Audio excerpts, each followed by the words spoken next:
Bismillahirrahmanirrahim. Subhanaka la ilma lana illa ma 'allamtana innaka antal alimul hakim. Rabbi shrah li sadri wa yassir li amri wahlul 'uqdatam min lisani yafqahu qawli. Rabbi yassir wa la tu'assir. Assalamualaikum warahmatullahi wabarakatuh. Alhamdulillah, bersyukur kita kepada Allah Subhanahu wa taala dengan limpah rahmat kurnia-Nya.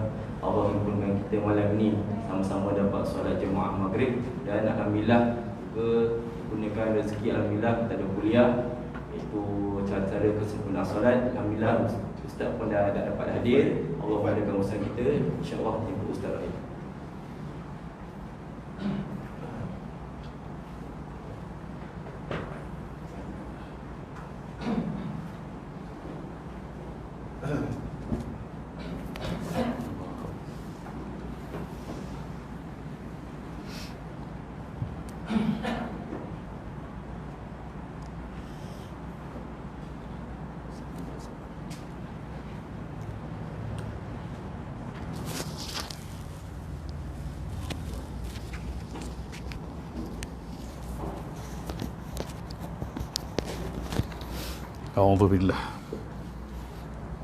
أعوذ بالله السميع العليم من الشيطان الرجيم.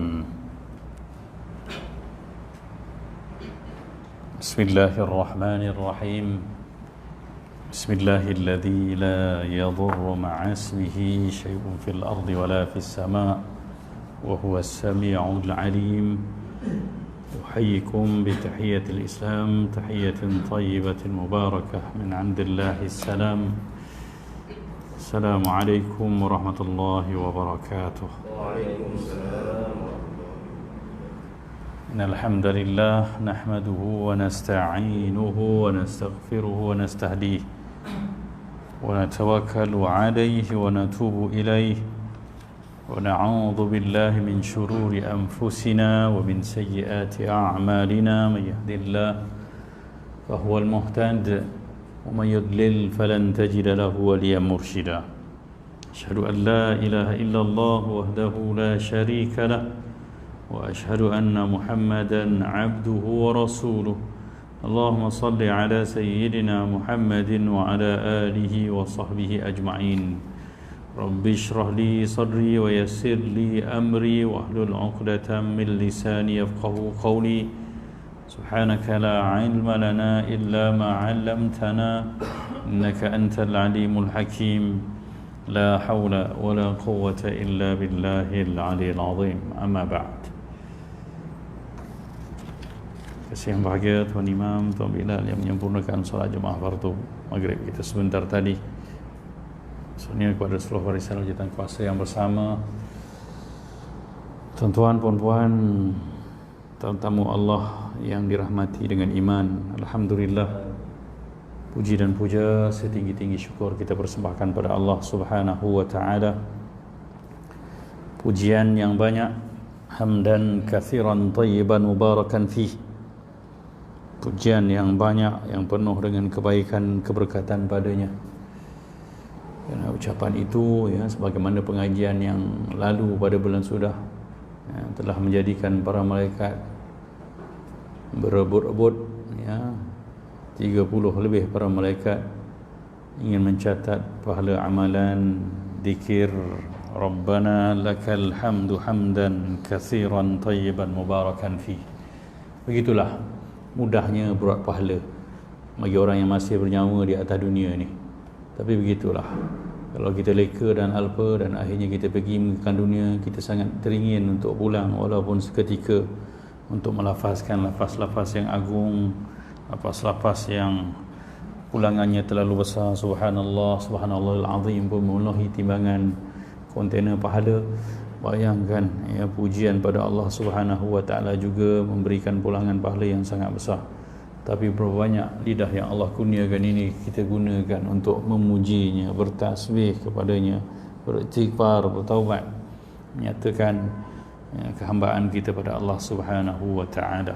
Moga-moga dengan adanya pengajian-pengajian dan majlis, ya, ilmu dan zikrullah seperti ini dapat mengembalikan kita tentang hakikat, ya, sebenar diri kita sebagai hamba Allah Subhanahu wa taala. Salawat dan salam untuk junjungan besar Nabi kita Muhammad sallallahu alaihi wa alihi wa sahbihi wa baraka wa sallam.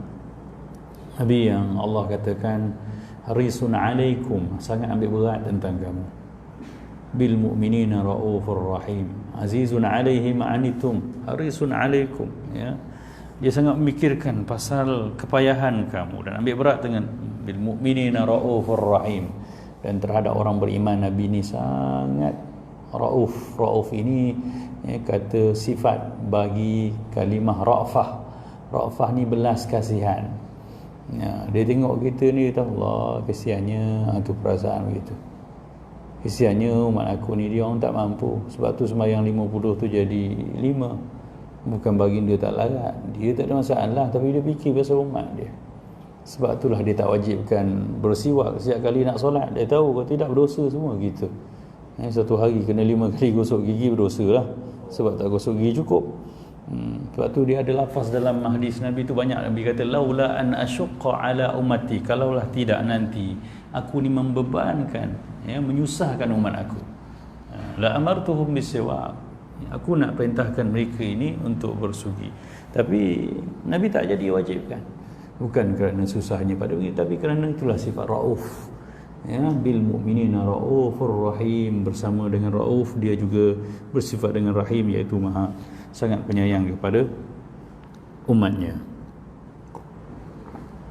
Moga-moga dengan bertuhankan Tuhan yang rahim, juga bernabi-nabi yang rahim ini, kita jadi orang-orang yang menghargai rahmat Allah dan rahmat Muhammad. Lalu kita bersungguh-sungguh menggarap apa yang masih sempat untuk mempertingkatkan keupayaan kita menjayakan usaha-usaha agama dengan ilmu dan amal. Moga-moga Allah rahmati hidup kita. Alhamdulillah, pada malam ini kita masuk membicarakan praktikal solat sempurna, perkara yang ke-33, iaitu tamakninah ketika i'tidal, muka surat 79.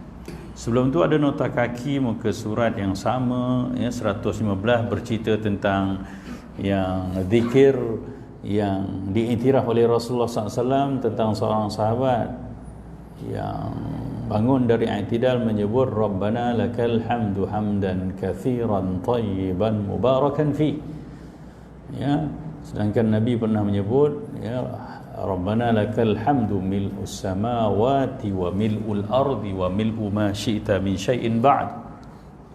Zikir ini tentulah berbeza dengan apa yang Nabi sebutkan. Hamdan kathiran tayyiban mubarakan fi.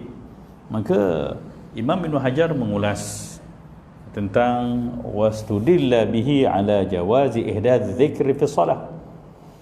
Maka dengan kejadian ini, artinya Rasulullah iktiraf zikir yang bukan dari mulut baginda, orang lain pula, Nabi kata berebut-rebut malaikat tulis pahala berzikir kamu tadi. Artinya menunjukkan bahawa harus dibenarkan kita ini membaca ataupun mengadakan satu zikir dalam solat yang tidak datang daripada Nabi sallallahu alaihi wasallam. Idza kana ghairu mukhalif lil ma'thur, selagi mana tidak ada percanggahan dengan apa yang diterima oleh Nabi sallallahu alaihi wasallam. Ironinya mestilah rentaknya pujian pada Allah, tasbih, zikir ini kan tasbih ataupun tahmid pada Allah Subhanahu wa taala. Wa ala jawazi rafi'is sauti bidzikr, dan begitu juga hadis sebut mengisyaratkan tentang bolehnya menguatkan suara bagi makmum ma lam yushawwis ala man ma'ahu, selagi mana tidak mengganggu orang yang berjemaah berhampiran dengannya. Jadi kita dah bahaskan suara yang keluar ketika solat berjemaah ni ada 5 hukum dan boleh jadi haram kalau sampai mengganggu konsentrasi orang lain solat. Boleh jadi makruh kalau mengganggu orang yang dekat sebelah tu. Tapi yang tepatnya, sekalipun rukun, bacaan dalam solat mestilah diperlahankan dengan sekira-kira hanya didengar oleh telinga kita sahaja. Siapa yang kontrol tu, dia dapatlah kesempurnaan pada jemaat. Siapa yang suka baca kuat-kuat sehingga kawan sebelah pun terkial-kial nak baca, boleh jadi jatuh haram, dan paling kurang jadi makruh hukumnya. ya, sesuatu yang dibenci oleh Allah dan Rasul. Jadi hati-hati, ya. Jangan sampai kita mengundang resah kawan-kawan sebelah yang turut juga menyembah Allah, baca zikir yang sama dengan kita ketika solat berjemaah. Kita masuk membicarakan perkara ke-33, kesempurnaan solat, tamakninah ketika i'tidal. Kita dah berulang kali jumpa kalimah ini. Kalimah tamakninah, ya, berasal daripada kalimah yang kita selalu dengar, mutmainnah. Mutmainnah tu pelakunya tenang maksudnya. Tamakninah artinya bertenang-tenang ketika i'tidal. Selalu saya rujuk pada air, perlukan masa sedikit yang bergoyang tu untuk dia tenang. Jadi pastikan kita berdiri dalam tempoh yang disebut sekurang-kurangnya sempat menyebut subhanallah sebelum bergerak ke rukun berikutnya. Ya, sebab apatah lagi Nabi SAW pernah sebut summarfa' ra'saka hatta ta'tadil qa'iman. Kemudian kamu angkat kepala kamu sehingga kamu, ya, tegak berdiri. Fayakhudhu kullu 'azmin ma akhadhahu. Lalu, ya, setiap sendi-sendi tulang kamu mengambil tempatnya. Wa fi riwayatin, dalam satu riwayat yang lain, wa idza rafa'ta fa'aqim sulbak. Bila kamu bangun, maka tegakkanlah tulang belakang kamu, sulbi kamu. Warfa' ra'sak, dan angkatlah kepala kamu hatta tarji'al 'idham ila mafasiliha, sehingga kembalilah semua tulang kepada sendi-sendinya. Jadi ceritanya adalah, ya, bila berdiri untuk i'tidal, kita perlu bersama dengan tamakninah. Ya, rukun solat ni sebagai ulang-ulangan ada tempat-tempat yang dituntut untuk tamakninah. Ya, rukuk, i'tidal, sujud dan duduk antara dua sujud. Jadi sekurang-kurang kadar tamakninah untuk menjadi, ya, sekurang-kurang syarat sempurna rukun tersebut adalah dengan kadar sempat menyebut subhanallah. Tapi yang sebaik-baiknya kita sempurnakanlah bacaan Rabbana walakal hamd, tambah mil'us samawati wa mil'ul ardi wa mil'u ma syi'ta min syai'in ba'd, ataupun Rabbana lakal hamdu hamdan katsiran tayyiban mubarakan fi. Itu tujuannya kita mengaji, supaya kita ada pertambahan ilmu dan amal. Kan amal, kadang-kadang untuk beramal kita kena menghafal, ya, mengingat.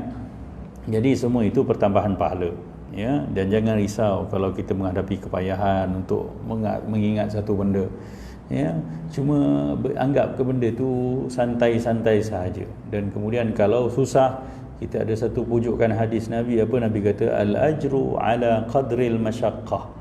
Ya, pahala yang Allah beri pada kita ni sekadar mana susahnya satu benda kita nak buat. Ya.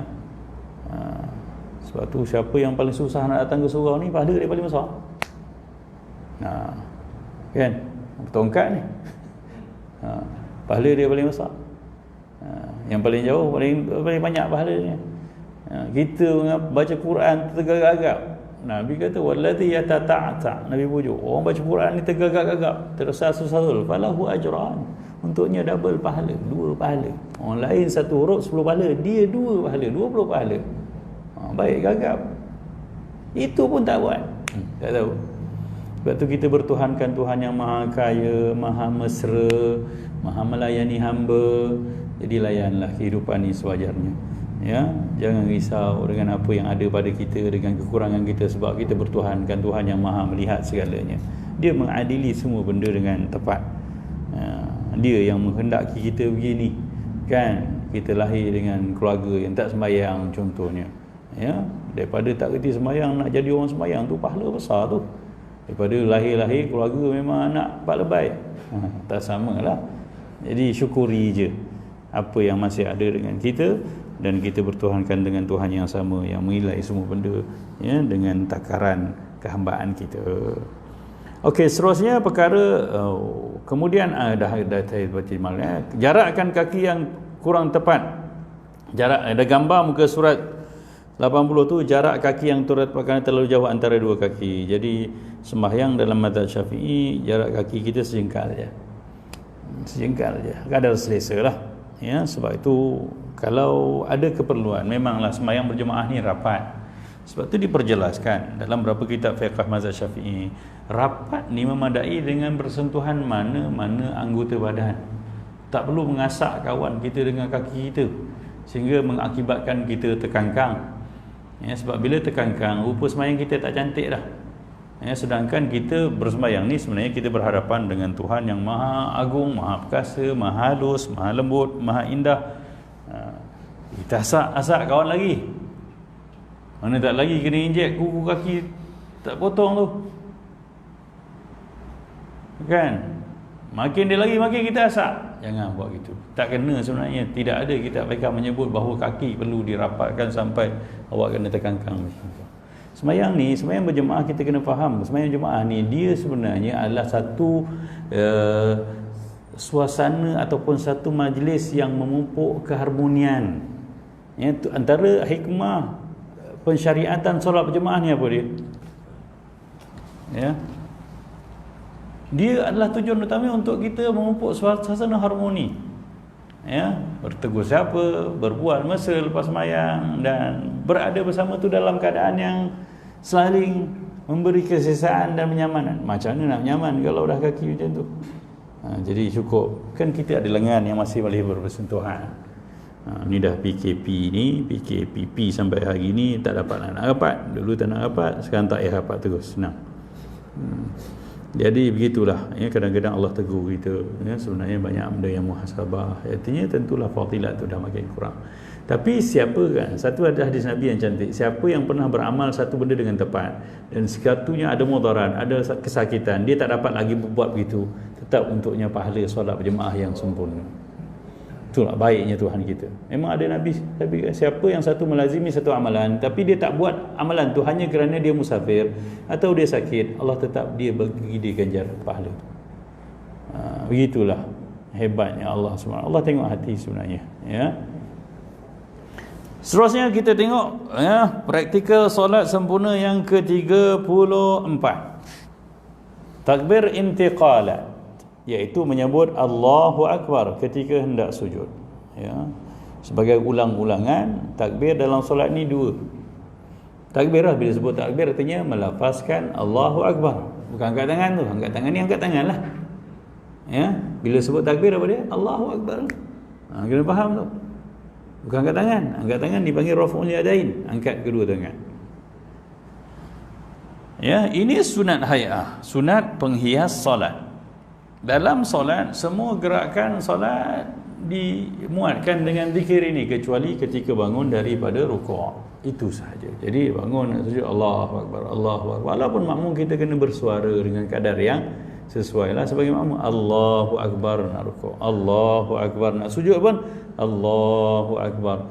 Dan dalam mazhab Syafi'i, takbir intiqalat ini kena dipenuhkan ya, seiring dengan pergerakan. Kalau pergerakan tu dekat atau singkat, maka pendeklah. Nak rukuk, Allahu Akbar, cukup lah. Ya, sebab tu namanya takbir intiqalat, takbir perpindahan. Takbir semasa bergerak berpindah. Jangan sebelum atau sesudah, dan jangan melerit walaupun dah sampai tempat tu masih tak habis takbir lagi. Tak kena. Di sudut ta'rifnya pun tak kena. Di sudut nama dia pun tak kena dah. Takbir intiqal. Ya, lagi dulu saya banyak kali berpesan, jangan takbir sebelum atau sesudah bergerak. Ada di kalangan kita yang sujud dulu, dah sampai kepala kat bawah, sujud bunyi sengal kan. Allahu Akbar. Imam lah tu. Itu namanya imam pembohong. Bukan sebab apa. Ya, pernah juga kita tanya, kenapa imam buat gitu? Dia kata nanti orang kejar saya buat dulu. Tak, salahnya awak bohong. Imam kena betul. Imam kena betul. Seorang tak kejar, itu soal kita nak urus dia. Ini imam pun tak betul, macam mana? Jadi jangan bergerak atau bertakbir ketika mana selepas selesai. Jadi takbir tu kena fit. Kalau nak sujud, dia kena panjang sikit lah. Allahu Akbar.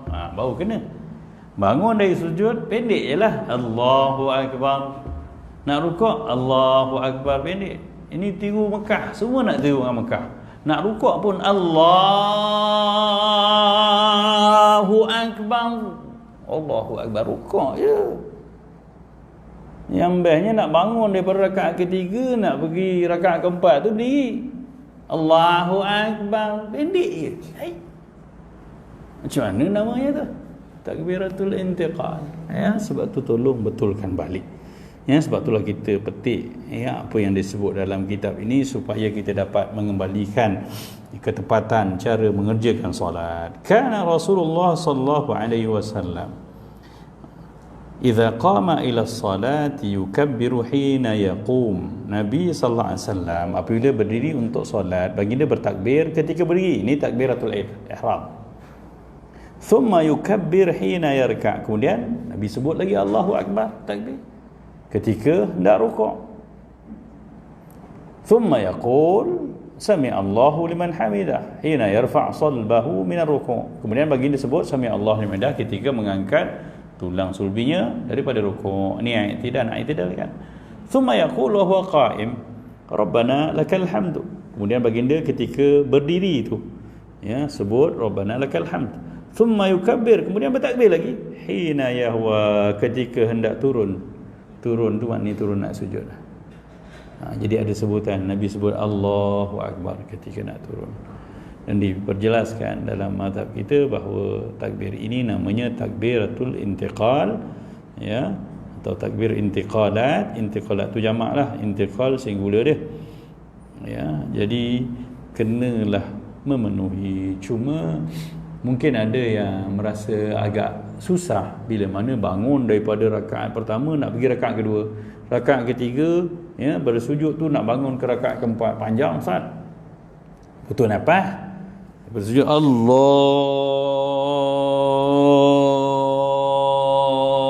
Akbar. Maka kita diberi pilihan, boleh saja kita memulakan takbir ketika mana dah mula mengangkat kepala, dan ketika duduk istirahat tu baru mula Allahu Akbar. Artinya mulakan gerakan dahulu kalau nafas tak panjang, ya, atau rasa kepayahan tu. Tapi bukan takbir dulu, bangun sedikit dulu. Tak apa, itu cerita tentang nanti. Ini sekarang turun pada sujud. Jadi takbir tadi tak buat pun tak apa. Ada orang turun senyap je, ya. Dulu, ya, kita dah pun pujuk agar kita ni walaupun sunatnya sunat ayah, sunat kecil, tak mencederakan pahala, tapi kalaulah kecil, ya, pahala subhanallah pun penuh kontainer pahala. Ya, tank pahala tu, kalau lah tank pahala takkan kecil, takkan besar meja ni, kan? Tank air kondo kita ni pun besar mana tak tahu lah kat atas. Sekali sebut subhanallah penuh. Ni adik-adik dia ni, Allahu Akbar, lagi kalimah yang lebih besar. Semayang berapa kali sebut. Dan ada orang semenjak dia semayang sampai sekarang tak pernah sebut, nak sujud turun gitu je. Dan kawan dia semenjak dia semayang, dah 30 tahun dia semayang, dia sebut. So pergi ke akhirat nampak tak? Tentu berbeza. Sebab tu jangan bila sebut sunat je kita kata tak apa, sunat. Nangis besok. Ke akhirat kita nangis. Allah, kenapa tak sebut subhanallah, Allahu Akbar? Bukan susah nak sebut. Sebut dengan tak sebut tak meninggal bang. Tak ada orang tulang kau sebut Allahu Akbar kena meninggal lah. Tak ada. Kan segak suara lah. Yang gedekut sangat kan, mulut becok, cakap macam-macam hal dunia sanggup. Tapi untuk sebut ruang ketika solat ni patutnya memang ruang untuk kita bertasbih, bertahmid, bertakbir sepenuhnya. Sebab ni ruang menghadap Tuhan. Bila lagi kita nak ada dekat kedai mamak kita Assalamualaikum, Allahu Akbar, tak ada, tak berani kita takbir, kita tak berani. Pas ke ni? Orang kata kita pas pula. Tapi tengah semayang kat surau Allah Akbar, kau jerit punya kali orang tak marah. Kan? Pergi bandar, Assalamualaikum, Allahu Akbar, marah orang. Soal bang, relax lah. Relax, Allahu Akbar. Apalah tak relax? Orang ingat kita marah. Kan? Jadi kalau dalam solat pun kita tak sebut benda-benda sunat ni, besok kita nangis. Tolonglah bantu diri sendiri untuk sebut Allahu Akbar setiap kali bergerak. Sebab memang kita dapat pasti memang rakan kita ramai tak sebut pun. Turun gitu je. Bila tahu bila dia ngaji tu, dia tahu benda tu sunat, dia tak buat. Bang, sunat bukan untuk ditinggalkan, sunat untuk kita buat, dan bila ada kepayahan dia baru kita tinggal. Subhanallah. Begitu rupanya, ya. Jadi kita kekalkan sunat hay'ah ni kita buat. Seterusnya muka surat 82, praktikal solat sempurna yang ke-35 dan merupakan rukun solat yang ke-7, iaitu sujud. Sujud serta tamakninah. Ini perbahasannya agak penting juga, ya. Pertama sekali, bila sebut sujud, dia ada comparison, perbandingan dengan rukuk. Rukuk ini adalah satu gerakan solat yang meletakkan paras kepala sama dengan punggung. Ini rukuk. Kepala, punggung sama. Itulah rukuk. Adapun sujud adalah satu posisi ataupun kondisi di mana kepala direndahkan lebih daripada punggung. Ya. Barulah nama rukuk, sujud. Sebab itu, ya, bagi orang yang tak boleh sujud di bawah, dia boleh sujud dalam bentuk berdiri bila mana rendahkan kepala dia lebih daripada punggung, macam orang rukuk tu, tapi rendah sikit lagi. Itu sujud lah. Dan itulah sekurang-kurang sujud. Dan siapa yang buat rukuk, telajak kepalanya, dia dah masuki daerah sujud, kurang tepat, ya. Taklah batal, ya, tetapi tidak tepat. Jadi hati-hati. Itulah takrifan gerakan rukuk dan sujud. Okey, kita tengok apa yang disebut dalam kitab ini. Kemudian sujud, ya, iaitu wajib bersentuhan sebahagian daripada dahi ke tempat sujud dengan memberatkan sedikit, iaitu menekan kepala di tempat sujud. Wajib meletakkan anggota-anggota sujud di tempat sujud. Wajib meninggikan punggung daripada kepala dan bahu. Itu yang saya sebut tadi, takrifan sujud. Wajib dilakukan pada tiap-tiap rakaat dengan 2 kali sujud. Ya, semua ini disebut dalam kitab-kitab dalam, ya, mazhab Syafi'i yang kita tengok kat bawah tu, Fathul Alam, Minhal Qarib Al-Mujib, ya, Syarah Yaqutun Nafis, ya, Al-Mu'tamad, Sabil Al-Muhtadin, Munyatul Musalli, Matla'ul Badri. Ini rukun solat, memang semua kitab menyebutnya. Dalilnya Allah Subhanahu wa taala menyebut, ya ayyuhalladzina amanu ruk'u wasjudu, wahai orang-orang yang beriman, rukuk dan sujudlah kamu. Jelas Allah sebut, ya, walaupun kita faham maksudnya adalah solat, tapi sebab itulah kalau nama solat mesti ada rukuk dan sujud, ya. Begitu juga dalam hadis Ibnu Abu Hurairah tentang kisah al-musi salatu. Al-musi salatu ni kisah orang Rasulullah suruh ulang main 3 kali. Dia sembahyang terlalu laju, ulang balik sembahyang. Kamu belum sembahyang, dia ulang sampai 3 kali. Dia surrender, dia tak tahu salah dia apa. Rasulullah pun ajar. Antara sebutannya tu, Nabi kata thumma sujud, kemudian hendaklah kamu sujud hatta tatma'inna sajan, sehingga kamu tenang, ada tamakninah dalam sujud, barulah sembahyang sempurna. Ya. Jadi sembahyang kena ada tamakninah, kena ada tenang, ya, sebab sembahyang memang untuk tenang. Tapi kalau dah gaya pun tak gaya orang tenang, taklah nama sembahyang. Sebab tu sampai tak sah, ya, sengaja Allah buat fiqahnya, di sudut hukum fiqahnya, supaya, ya, kita ni dapat khasiat solat. Siapa sembahyang tak tenang tak sah. In bracket, siapa sembahyang tak ada tamakninah tak sah. Sebab sembahyang memang untuk tenang. Habis sembahyang laju-laju nak macam mana? Nak buat apa? Ya, bukan itu sembahyang. Sembahyang ni untuk kita bermesra dengan Tuhan yang Maha Baik ni, ya, berdampingan dengan dia, mengadu pada dia, bercerita dengan dia. Itulah solat. Jadi kalau kita sembahyang laju-laju, ya, maka kita tak dapat hakikat solat. Dan kerana itulah fiqh solat, ya, di sudut hukum fiqhnya pun mewajibkan ada tenang, iaitu tamakninah dalam solat. Dalil sujud di atas 7 anggota. Kita kena tahu bahawa sujud yang asalnya, iaitu yang bagi orang yang tidak ada masalah, tidak ada keuzuran, dia mesti sujud dengan 7 anggota. Dan ini jelas dalam sebutan hadis. Hadis Ibnu Abbas, Nabi sallallahu alaihi wasallam bersabda, umirtu an asjuda ala sab'ati a'dhumin. Aku diperintahkan untuk sujud di atas 7 anggota atau 7 tulang, ya, 'idham ni tulang. Alal jabhati, ya, di atas dahi. Wa asyara biyadihi, dan Nabi tunjukkan ya ala anfihi, ya, pada hidung baginda. Sebab ya bila kita sujud biasanya kena hidung sekali, apatah lagi orang Arab.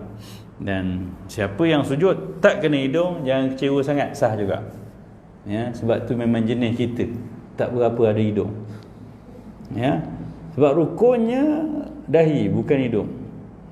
Tapi biasanya kenalah. Kalau tak kena, ya, tetap sah. Wal yadain, dan kedua tangan. Tangan adalah merujuk kepada tapak tangan, ya. Tapak tangan dan perut-perut jari ni, ya, kanan dan kiri. War rukbatain, dan dua lutut. Satu dahi, dua tangan dah tiga, dua lutut dah lima. Wa atrafil qadamain, dan hujung-hujung kedua kaki, kanan dan kiri menjadikan lima, dan jadi tujuh, ya. 1, 3, 5, 7, begitulah kanan dan kiri. Wala yanqutu thiyab wasya'r, ya, dan tidak boleh menghalang kain yang dipakai dan rambut. Ini cerita, ya, hadisnya secara umum perlu penjelasan sedikit. Pertama sekali kita kena tahu bahawa anggota sujud 7: dahi, tapak tangan, lutut, dan dua kaki. Dua kaki ni, hujung-hujung kaki, maksudnya jari-jari kaki itu hendaklah kita tekan sampai dia menghadap kiblat. Kita baca sedikit ikut turutan kitab ni, faedah tentang dia. Walau bagaimanapun, jika cuaca panas dan tidak memungkinkan untuk sujud kerana kepanasan tempat sujud, boleh saja menghamparkan kain umpamanya untuk sujud di atasnya berdasarkan hadis di atas. Ya. Ceritanya asalnya kita ni bila sujud, kita tak boleh sujud di atas kain atau apa sahaja benda yang berkait dengan badan kita. Ya, dahi kita ni tak boleh sujud atas kain telkung tu, Kak. Tangan kita turun dengan kain telkung kita terhampar atas tempat sujud, kita sujud, tak boleh, tak sah. Orang lelaki yang pakai selendang, pakai kerubung tu, dia sujud atas kerubung dia tu, tidak sah sujud dia tu. Ya, hati-hati. Begitu juga rambut yang menutupi dahi ni, sujud atasnya pun tak sah. Apa saja yang berkait dengan tubuh badan kita, tak ada masalah. Tapi bulu sejadah yang terhampar di hujung sejadah, kita sujud atasnya sah tak? Sah, tak ada masalah. Sebab itu dikira lantai dan melekat. Yang melekat dengan badan kita, yang bergerak dengan kita. Dan kalau melekat dengan badan kita tapi tak bergerak dengan pergerakan kita, itu pun tak ada masalah. Contohnya, kain telekung kita ni labuh betul sampai ke depan. Kita berdiri ke sujud ke, memang tak bergerak gitu je. Maka kita sujud atas itu tak jadi masalah, ya. Tetapi tetap, walaupun begitu syaratnya, tak boleh sujud di atas rambut, di atas pakaian. Tetap, yang agama kita ni agama yang tak adalah sembahyang sampai mati, sembahyang sampai lebam, sembahyang sampai bengkak, sembahyang sampai cacat, tak ada. Ya. Tuan-tuan mungkin tak pernah merasa, siapa yang pernah duduk di luar negara, yang negara panas ni, kepanasan dia memang, ya. Saya pernah duduk di Islamabad beberapa bulan, musim panas betul, yang subuh sembahyang pukul 2, tengah hari dia, ya, 48 sampai 52 darjah Celsius. Memang tak keluar lah. Saya pernah naik motor sekali dengan kawan, ya, nak naik daripada motor tu, daripada jalan tepi nak masuk ke tar, langgar tar tu pecah. Punya panas sangat tu. Dia jadi macam lembut datar tu, panas sangat, ya. Jadi kalau nak sujud sembahyang Jumaat, kata tak ada sejadah, kan? Memang orang kata ahli syurga lah balik sembahyang. Ni tu ahli syurga, ni merah melepuh, kan? Pakai hitam lagi. Tapi itu bukan ahli syurga, itu bodoh namanya. Kunna nusalli ma'a Rasulillah sallallahu alaihi wasallam fi syiddatil har. Ya, kata Anas, kami pernah solat bersama Rasulullah ketika hari sangat panas. Ya. Fa idza lam yastati' ahaduna an yumakkina jabhatu minal ard. Ya, maka ketika itu seorang pun di antara kami tak mampu untuk tekan dahinya ke bumi. Sebab sujud ni dia kena letak berat kepala kita. Dia tak boleh sikit je. Macam mana? Boleh kan terus kan? Takkan kuliah pendek sangat kat rumah. Kalau kat KL macam ni kena berhenti lah. Memang tak boleh kuliah sembang lah. Kuliah kena baca straight je. Jadi kita tak apa kan. Tak ada sini orang-orang yang report ke JAIS ke apa ke. Sekejap ya. Jadi memang tak mampu nak sujud atas ya lantai yang begitu panas. Ya. Jadi kepala kita ni kena letak. Kalau kepala kita 2,5 kilo, letak 2,5 kilo tu. Siapa yang letak 0,5 kilo je, sembahyang dia tak sah tau. Biasanya orang perempuan saya make up kan, sujud sikit je, kena sikit, tak sah. Dia kena lepas berat kepala tu kak. Ya, orang lelaki tak ada masalah. Orang lelaki lagi tanya baru nampak soleh, baru senang dapat pahala tua. Jangan buat gitu Yang Allah kata cahaya bagi orang sembahyang, simahum fi wujuhim min athari sujud, tu nur muka orang sembahyang, bukan dah hitam tu. Dah hitam tak handsome bang, bodoh. Tapi kalau dapat alhamdulillah lah kan. Tak, kalau hanya tujuan nak menunjuk pada manusia, tak dapat apa kita rugi kan. Sembahyang ni untuk Allah, mana ada orang sembahyang dapat duit. Jadi kita biarlah benda yang untuk Allah tu jangan ada sampingan niat untuk manusia. Rugi kita nanti ke akhirat. Allah halau. Tahu kan cerita orang riak ke akhirat? Allah halau macam kambing tu, pergi kamu dengan siapa kamu dulu tunjuk sembahyang kamu, pergi minta pahala dengan dia. Mati kita kan, nak tunjuk kamu tu, bah tolong bah, dulu saya sembahyang tunjuk kat abah, aku pun teruk kan, tu yang kau bodoh sembahyang sebab aku apa, memang teruk besok kita ke akhirat. Ya, kita tak ada keperluan nak tunjuk pada orang sebab orang tak boleh beri apa pun. Ya, kan? Okey. Jadi berbalik pada kisah ni. Lalu dihamparkan kainnya, maka dia sujud di atasnya. Ya, jadi Nabi SAW pun sambil sembahyang menghamparkan kain. Mungkin tangan, jubah ke apa semua boleh, tak ada masalah. Ya, kalau ada mudarat ketika itu, maka kita boleh. Ya. Sebab itulah agama kita. Agama kita ni agama rahmat. Ya. Jadi tak betul kalau belasah diri sendiri macam orang Iran tu kan, hari apa Karbala tu, you know, ketuk kepala dengan pedang berdarah, itu bukan ajaran Muhammad sallallahu alaihi wasallam. Hadis ini bukan menjadi dalil untuk menolak pendapat Imam Syafi'i mengatakan bahawa solat tidak sah jika sujud di atas tepi atau hujung kain yang dipakai.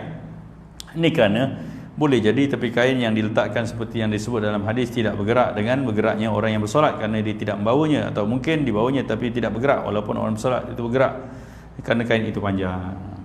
Jadi Imam Syafi'i mencaratkan kalau bergerak kain itu kita tak boleh guna. Ya, tapi kalau berlaku kemudaratan yang perlu kita mengalas, kita bolehlah mengambil alas. Dalil menekan hidung dan dahi ke tempat sujud sambil merenggangkan kedua tangan dari rusuk. Ya, merenggangkan kedua tangan dari rusuk ni, buka sikit ni, bukan macam ni, adalah untuk lelaki sahaja. Orang perempuan kena tetap merapatkan lengan dan sikunya ke rusuk. Daripada Abu Humaid As-Sa'idi, beliau berkata, innan nabiyya sallallahu alaihi wasallam kana idza sajada amkana anfihi wa jabhatahu minal ard wa nahha yadayhi ala janbayhi. Sesungguhnya Nabi SAW bila sujud, baginda menekankan hidung dan dahi baginda ke tanah, ke tempat sujud, dan merenggangkan kedua-dua tangannya dari kedua rusuknya. Dia buka sikit lah, dan jari kita tetap menghadap kiblat.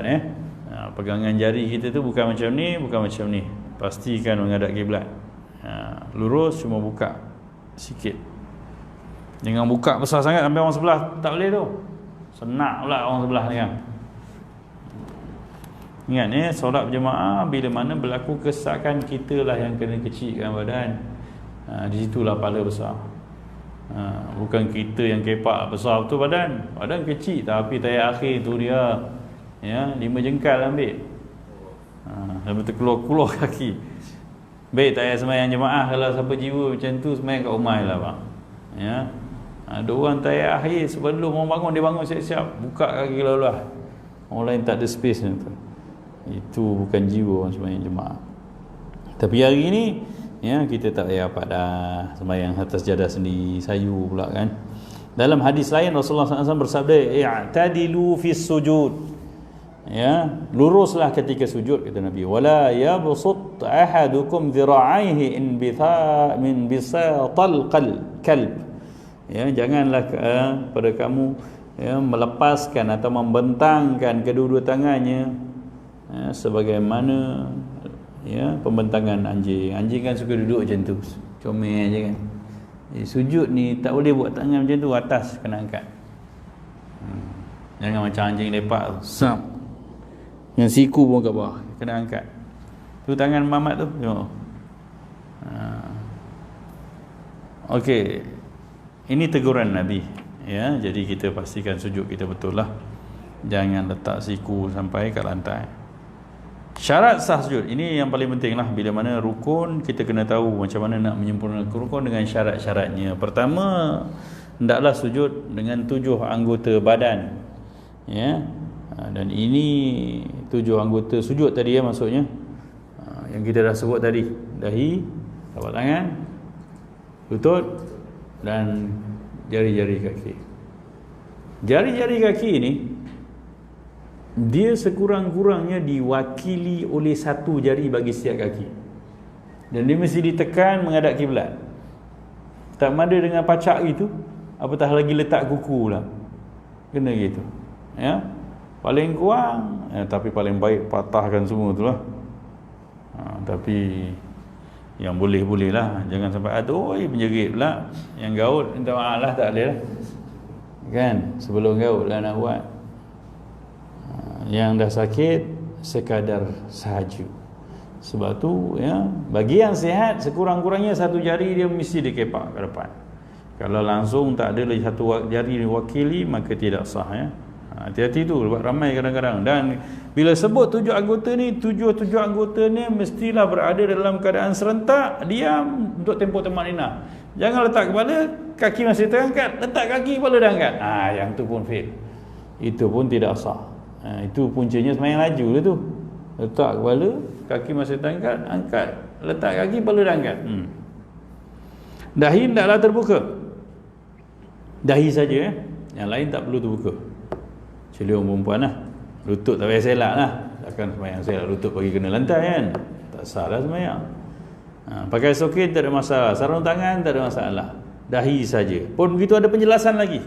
Tidak boleh ada sesuatu yang menutup seluruh dahi. Hendaklah sekurang-kurangnya 1/3 dahi terbuka. Artinya kalau selai rambut, batal tak sembahyang? Ada 2-3 helai rambut yang merentangi dahi kita, sah tak sembahyang? Sah. Itu jangan rigid sangat tu. Rambut bau tak sah sembahyang. Relax. Yang tak sah tu kalau habis sampai 1/3 pun tak ada. Perkara kepiah kolok macam ni, tak sah. Kalau macam ni okey. Ada 1/3 lagi. Pakai macam ni sangat sah lagi. Kan rambut 5 helai sini okey. Yang tak sah tu macam K-pop Korea tu sampai lanjut kat sini tu kan. Selak macam tu lah. Nak sembahyang sujud gitu, no, sembahyang lah elok bang, ikat rambut tu, ya. Janganlah buat satu gaya dalam hidup ni sampai nak sembahyang pun susah. Kan satu keteruk benda tu. Kau hidup ni Tuhan yang bagi. Nak sembahyang selesa benar dengan rambut gitu. Tak payahlah muka dan muka capang itu Jawa tu, mana nak jadi Koreanya, ya. Jadi orang hamba Allah je lagi selamat, lagi elok. Okay, 1/3, ya. Bukan mesti seluruh dahi terbuka. Yang ketiga, kepala ditekan sedikit. Kadarnya ada, ya. Disebut dalam hadis bahawa sekira-kira kalau diletak kapas, kepala kita, kapas tu terbenam. Kapas tu berkesan lah. Jangan sentuh je. Sebab ada orang sikit-sikit je, sayang saber dia, sayang makeup dia, sikit-sikit. Tak boleh. Dia kena lepas. Kalau sepan tu tergem. Artinya berat. Itu yang saya kata, kalau kepala 5,5 kilo letak, lepas, ya, kemek bantal tu. Begitu. Yang keempat, tidak ada tujuan lain ketika sujud. Apa maksudnya? Maksudnya jangan sujud dalam hati kita kerana melakukan satu benda, nyuruk pada orang ke, kan? Yes, ngam-ngam sujud, dia tak nampak aku. batal sembahyang. Sujud tak nak bangun lama-lama sebab apa? Ada orang tunggu tengok, nyorok. Batal sembahyang. Ataupun sujud sebab ngelak orang, baling terus sujud, batal ya. Buat benda lain. Tak elak kena Zat. Elak-elak lah tapi tak sembahyang lah tu nama dia. Yang kelima, tidak sujud di atas suatu kain atau ridak yang bergerak mengikut pergerakan orang yang solat. Yang sebut tadi ni. Yang keenam, punggung hendaklah lebih tinggi daripada kepala. Inilah ya tahap minimum rukuk. Sujud. Sujud mesti menggayakan satu perbuatan yang meletakkan kepala lebih rendah daripada punggung. Maka ini sujud maka dia boleh Allahu Akbar. Rukuk dia boleh. Rukuk sekurang rukuk je ni rukuk ni. Sebab dah ke belakang lutut. Ni rukuk ni. Bukan sempurna lah, minimum. Bagi siapa yang mampu buat gini, dia tak boleh duduk atas sujud, atas kursi buat ini syarat. Ini bukan rukuk. Ya, ini bagi orang yang dah tak mampu, dia try. Sebab tu siapa yang sakit, dia kena identify dia sakit apa. Dia tak boleh pukul rata aku sakit, aku duduk atas kursi, tak boleh. Dia kena check apa yang aku boleh buat. Paling sempurna kena buat. Kalau tak boleh, pergi minimum dulu. Kemudian tak boleh baru pergi syarat. 3 step orang sakit ni. Siapa nak pergi kursus sembahyang orang sakit, ikut dari Genting. Hujung bulan, 26 bulan. Ni Sabtu juga. Okey, 2 jam je kursus dia, tak lama. Jadi kalau nak sujud, yang paling sempurna turun bawah, tapi tak mampu, sakit kaki, maka tuan-tuan boleh sujud gini sujud. Ni sujud. Kalau mampu ni, ni sujud tau. Sebab kepala lebih rendah daripada punggung. Ni sujud ni. Sujud paling minimum. Adapun kalau dah atas kursi ni, kalau dah tak mampu yang tu tak boleh buat, barulah duduk atas kursi, tunduk kepala. Yang ini memang tak akan boleh berlaku. Kepala lebih rendah daripada punggung orang duduk. Siapa boleh bertera buat? Duduk atas kursi, kepala lebih rendah daripada punggung. Menyungkur, tonggeng lah kau kat situ. Tapi sembahyang orang sakit ni hanya orang tu yang tahu tahap mampu dia. Maka kita tak boleh judge dia. Sebab tu ilmu ni sebenarnya menyuluh diri sendiri. Jangan nak sibuk suluh orang. Dia tu bukan sakit sangat saja je. Tak boleh tuan-tuan, dia tak tahu. Dan dalam mazhab Syafi'i, tahap untuk kurang tu. Diri boleh tapi sakit. Tak payah duduk. Gitu je. Sujud boleh tapi sakit. Tak payah. Buat lain syarat. Begitu saja. Tapi step dia kena cantik. Paling perfect, tak mampu, paling kurang, paling minimum. Kalau tak mampu, barulah buat isyarat. Isyarat dia gerakan yang paling mampu. Dengan mata boleh sembahyang. Try sembahyang pakai mata bang. Itu. Sujud jam. Pejam tak bangun terus. Rakaat berapa ni? Tak ingat. Susah sembahyang dengan mata. Kan? Sudah pejam hilang terus. Sembahyang atas motor pun. Pernah sembahyang atas motor? Boleh Ustaz? Boleh. Sembahyang sunat, sembahyang duha atas motor boleh bang. Daripada nyanyi, boleh sembahyang. Tapi biasanya lupa rakaat. Ni sujud pertama, sujud kedua ni. Sujud hanya tunduk sikit. Kau jangan tunduk tu meter, sujud atas meter motor tu. Cari penyakit. Nyundul. Sebab Nabi sembahyang sunat semua atas kenderaan. Kau beli abadiah kalau musafir, Nabi sembahyang atas kenderaan. Naik motor sama lah. Naik kereta boleh juga. Sujud atas steering. Tapi sujud syarat je, jangan melekat itu. Subhana rabbil a'la wa bi subhanahu. Kau tenyeh kat situ. Jerit orang belakang, orang depan. Okey, jadi cuba sempurnakan sujud dengan maksud sujud yang sebenar. Punggung hendaklah lebih tinggi dari kepala. Kalau punggung sama dengan kepala, itu meniarap namanya. Bukan sembahyang lah. Yang ketujuh, hendaklah ada tamakninah ketika sujud. Ni pada rukun yang kita dah sebut tadi, semua rukun-rukun solat kena ada tamakninah. Cara sujud, hendaklah letakkan di tempat sujud sebahagian daripada dahi, sebahagian daripada setiap lutut. Ialah mana semua lutut? Lutut kita bukan sama. Ada yang bonjol, dah accident 3 kali. Maka lutut tu dah tak rata, tak rupa lutut sangat. Sebahagian je. Sebahagian daripada telapak tangan, sebahagian daripada telapak jari. kaki walaupun satu jari dari siap, ya, tangan dan kaki. Sujud ke sejari ya? Boleh. Macam mana? Sekurang-kurangnya. Tapi alang-alang mampu buatlah yang sempurna sebab kita persembahkan pada Allah Subhanahu Wa Taala ibadah yang paling sempurna. Ke-36 kita bercerita sikit lagi. Menghadapkan anak-anak jari tangan ke arah kiblat ketika sujud tu. Kita takbir macam ni, biasakan takbir dengan tepat menghadap kiblat macam ni. Ya, takbir tangan buka sikit, sujud rapat. Tu beza dia. Sujud rapat tangan. Tapi tangan macam ni separah sama. Tak percaya buat takbir ketika ni dan turun samalah semua bentuk dia. Separah ni lah juga.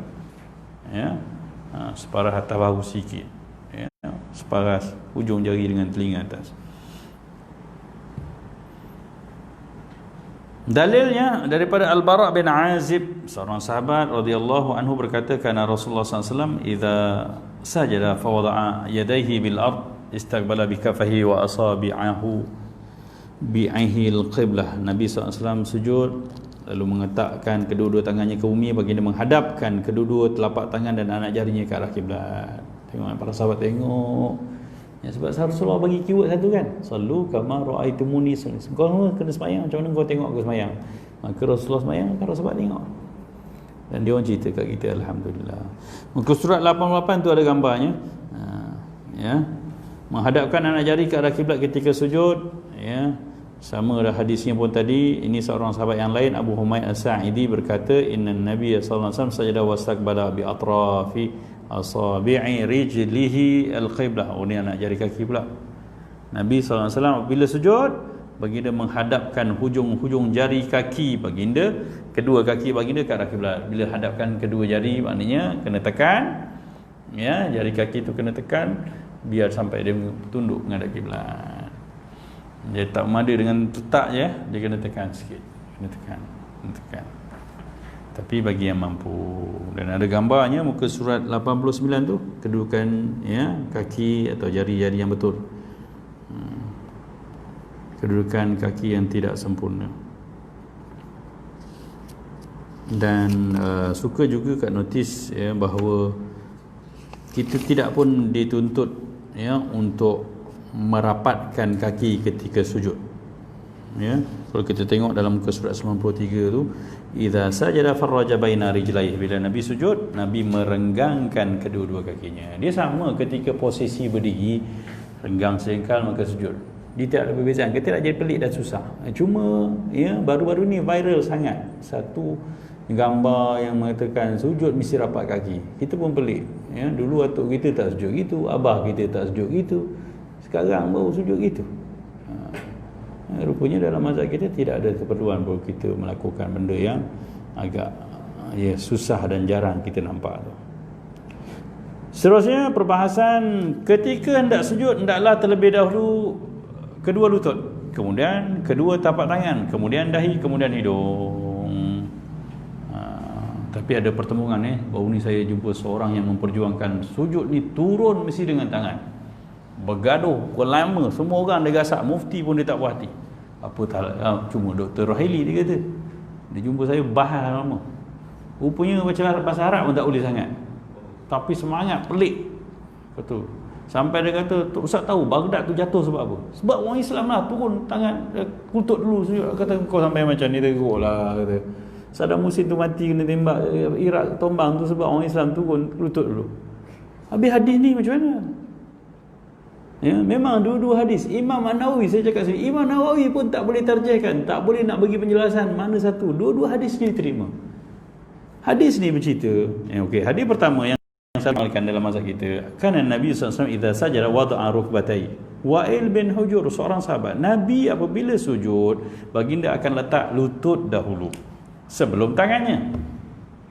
Ya, wa idza nahad, bila bangun pula daripada sujud untuk berdiri, rafa'a yadayhi qabla ruk'ai, bagi dia akan angkat tangan dulu barulah lutut.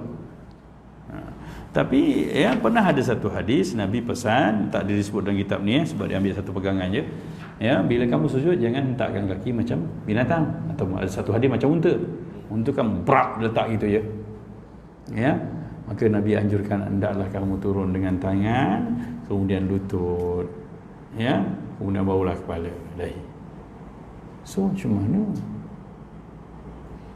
Tak ada macam mana tuan-tuan. Sebenarnya itulah agama kita. Agama kita ni yang penting sujud. Yang penting turun tu hendaklah dengan penuh kesopanan dan keselesaan. Agama kita agama bukan agama yang rigid. Tuan-tuan, ini sebab apa? Nak kata salah ke? Sahabat nampak Nabi turun lutut dulu, tapi Nabi pesan pula jangan turun lutut. Sebab saya logikkan begini je, Rasulullah ni orang, dia Nabi rahmah. Jadi tuan-tuan jangan tengok mana lebih sahih. Oh ni sahih ni Rasulullah. Rasulullah cakap sendiri turun dengan dia. Situasi masa berjalan, para sahabat makin beruzur. Masa muda turunlah dengan lutut, tak ada masalah. Dan orang muda turun dengan lutut, dia tak ada masalah. Dia akan kontrol Allah ni. Walaupun saya tak berapa muda, bagi gaya masih muda kan. Sembahyang pun macam muda lah, tak boleh sembahyang macam tu Allah. Itu tak cantik bang, kan? Marah bini kan. Jadi nak turun tu, jadi turun. Kalau yang ikut hadis ni maknanya Rasulullah turun lutut, tangan. Tapi bila Rasulullah pesan turun dengan tangan kemudian lutut, artinya turun tangan dulu baru lutut. Agak-agak sebab apa? Saya mengandaikan bahawa Rasulullah suruh kita sembahyang dalam bentuk yang paling sopan, paling selesa. Kalau ketika sihat kuat, turunlah dengan lutut nampak comel. Bila mana dah uzur, dah tak larat, engkau turun getah nak turun, lentak ni sakit ni. Sebab tu Nabi suruh kama ya berukul ba'ir, jangan hentak kaki macam turun lutut melutut binatang tu. Kan hodoh sembahyang tu. Dah tak boleh. Kan? Tak boleh kontrol dah. Gitu je. Nak gaduh apa? Kita ambil hadis dulu pakai ikut keperluan kita dan tak payah gaduh dengan orang. Ini sampai Irak tombang sebab lutut je. Saya pun jadi pelik. Cakap saya tengok dah tahu. Dah abang kata memang macam tu. Kalau itu cerita abang, saya tak nak bincang apa-apa dah. Sampai saya surrender. Saya kata saya tak mampu. Sebab dia terlalu rigid. Bang Imam Nawawi tak boleh tarjih awal, boleh mengatakan orang lain salah sampai macam tu sekali. Jadi janganlah kita sampai begitu sekali. Agama kita ni cantik. Sebab Nabi pun beritahu siapa ijtihad betul dapat 2 pahala. Ijtihad salah dapat 1 pahala. Artinya orang berusaha keluarkan satu hukum ni tak tepat pun sebab dia dah berusaha. Nabi iktiraf. Kalau tidak tak dapat pahala. Nabi kata berusaha engkau kalau salah. Tapi Nabi menganjurkan memang ada ruang. Jadi janganlah kata orang kata ni betul yang ni salah. Tak boleh. Wallahu a'lam. So, siapa ada lutut, rukuk, sujud pakai lutut.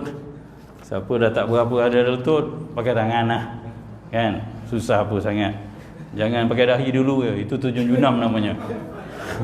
Yang itu tak ada siapa kitab mengajar. Kalau dah tak lama hidup, bolehlah buat. Wabihi wallahu alam. Kita berhenti di sini. Kita buka pada perbincangan. Kalau ada apa yang ingin tanyakan, bacaan muka surat praktikal solat yang ke-39, bacaan tasbih. Okey, kalau ada apa-apa yang ingin ditanyakan, kita buka. Sila.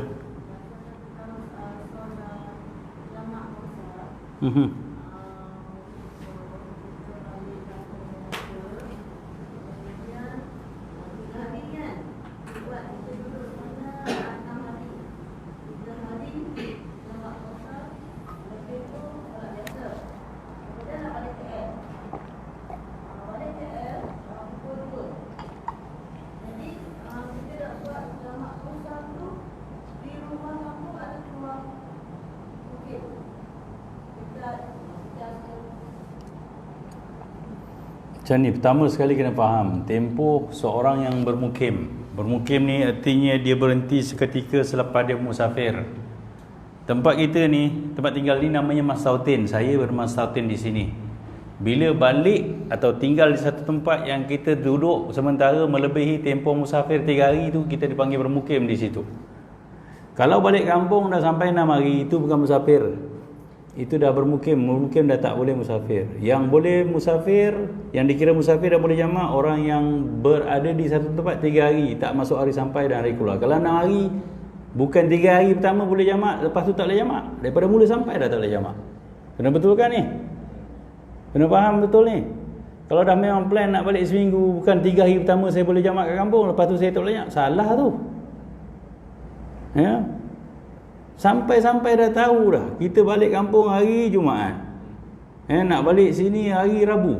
Memang tak boleh jamak dah. Jumaat, sampai hari Jumaat. Jumaat tak kira. Sabtu kira satu. Ya. Ahad kira hari 2. Isnin hari 3. Kalau memang hari 3 ni dan ya, hari Selasa nak balik KL, boleh jamak semua ni. Kat kampung ke kat mana. Ya, kat petrol pump ke kat mana pun boleh.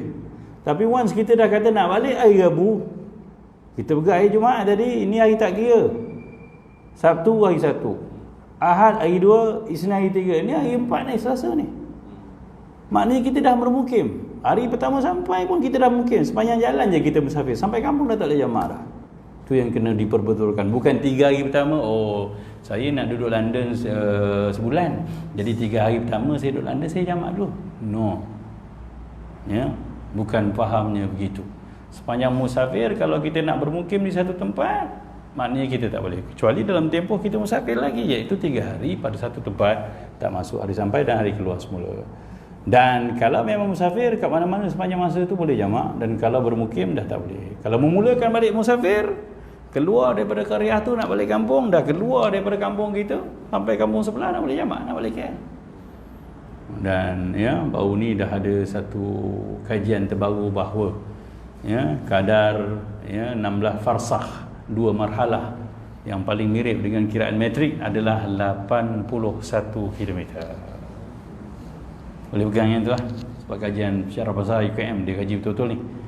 Dia kira ambil kira semua pihak. Dulu 90 orang kata kan. Dah makin pendek lah. Okey kan. 81. Jangan buat 13 pula bang. Ada bang. Ada tok guru ajar 12 km je jamak. Aduh, pergi kerja tiap-tiap hari jamak best je. Ya. Jangan buat gitu. Ya, ambil lah.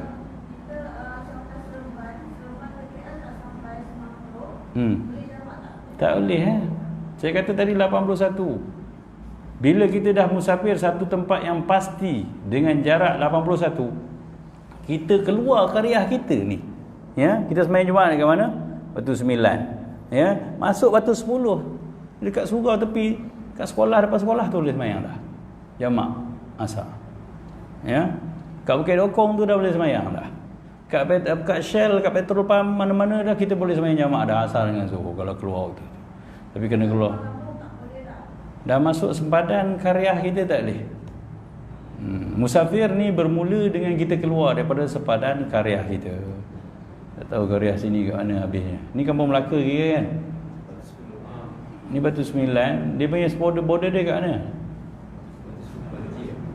Masjid Batu 10 kan? Kan? Masuk Batu 10 dia mula mana kat sini? Bak Durian tu Batu 10 dah? Ha? Flyover. Tak sampai berapa. Ini Batu 10 dah Korea lain dah. Kita ni Batu 10, Batu 9 ni. Batu 10. Okey, belakang lah. Sini maknanya sempang-sempang tu Batu 9. Kalau siapa yang ada KL dia dah boleh jamak kat umur dia. Sini rujuk Batu 10. Okey. Artinya kalau akak keluar daripada sini nak sembahyang singgah kat Batu 9 dah boleh jamak sebab kita karya Batu 10. Masjid tu, kuning tu. Yalah, sini Batu 10 yang belah sini, dia belok sana Batu 10 sana pula kan. Nak lagi mana? Ada dua soalan. Okey. Yang pertama duduk istirafah. Pertama kata duduk istirafah tu. Yang keduanya masa macam lelaki kena ada seksual tak. Jadi kalau dia duduk, dia sensingkan duduk sebelah tu ada tak sebagai air perbuatan. Okey. Ada juga soalan ketiga. Berkaitan dengan jamak puasa tadi. Kalau contoh ada satu urusan yang tidak pasti berapa lama. Jadi bagaimana hukum punya status musafir? Macam mana? Kita masih terpakai Tak pasti je. ke suatu tempat ada jarak musafir lebih dari satu. Tapi kita tidak pasti berapa lama urusan kita itu akan selesai. Jadi lebih dari boleh jadi lebih minggu. Jadi kita terpakai yang kita kata itu dalam tempoh jari ataupun ada hadis yang mengatakan Lebih boleh. Okey, saya jawab yang pertama dulu. Kadar duduk istirahat tidak ada sebut batasnya macam mana. Cuma dai dengan duduk seketika sebab dia memang akan berhenti sekejap. Tak perlu tamak ninah Duduk istirahat ni sunat dalam mazhab Syafi'i, iaitu sujud dan bangun sekejap. Duduk sekejap tu tak ada tempoh yang perlu dikadakan. Bila duduk dah begitu kita bangun, cukuplah madailah. Duduk istirahat. Tak perlu subhanallah bangun, tak ada disebut pun dalam kitab. Sebab dia sama ada buat atau tak buat je cerita dia. Jadi kadarnya tidak ada. Yang kedua tentang orang nak sujud selalu insing, ya. Dia bukan perbuatan perbuatan solat ni ada satu benda yang dipanggil tafahush, ya, takhallufun fakhish, yang menyalahi menyampau sangat. Jadi kalau hanya satu gerakan nak angkat, memang saya tengok ada viral ustaz kata batal solat. Batal solat dengan satu gerakan yang memang luar daripada solat, ya, dan dengan anggota besar. Hanya kalau menarik itu hanya tak ada masalah. Ya, nak sujud memang sekat. Maka dia bukan satu gerakan yang besar yang keluar daripada gerakan gaya orang solat. Yang ketiga, kalau dalam satu keadaan tak pasti, dia dua benda Yang tak pasti, satunya kalau kita berjalan-jalan, contohnya kita mengajuk malam-malam, ya, kita jalan, tak ada hala nak tuju, ya, maka, ya, selagi mana kita tak tentukan jarak kita ke mana, kita tak boleh jamak. Dia mesti dipanggil ghayah maqsudah, ya, benda yang dah ditentukan. Kecuali bila mana jarak tu dah betul-betul melampaui batas 81 km, barulah boleh jamak. Macam orang niat musafir, dia beza. Dia keluar karya dia terus boleh jamak, ya. Macam ni orang mengajuk sampai Seremban dan mengajuk, boleh jamak tak? Tak boleh. Tapi kalau dia niat, saya nak pergi Johor Bahru, barulah boleh dikira daripada musafir di kat situ, daripada kena pergi Johor Bahru, barulah dia boleh jamak. Gitulah, ya. Sebab tu kena ada niat. Rujuk pada soalan tadi berkenaan dengan, ya, kalau kita ada satu kerja yang tak pasti, saya ni akan terus musafir ke bermukim nantinya, ya, projek manager kata 3 hari selesai, maka kalau pasti 3 hari sepanjang tempoh tu kita boleh jamak. Tapi katalah masuk hari ketiga, bos kata tak boleh, kau kena stay lagi ni. Sampai bila bos? Kalau dia bagi satu ketetapan hari yang dah pasti memang lebih, ya, kata 5 hari lagi, tu tak boleh jamak lah. Tapi yang sembahyang yang sebelum ini salah, tak ada masalah. Tapi kalau dia kata satu ketetapan yang tak pasti, tak tahulah, mungkin esok selesai kau balik, maka boleh jamak lagi. Dia rujuk sebab perbuatan Nabi SAW sampai 18 hari. Kalau berlaku begitu, tapi kena update tiap-tiap hari. Bos macam mana bos? Boleh balik?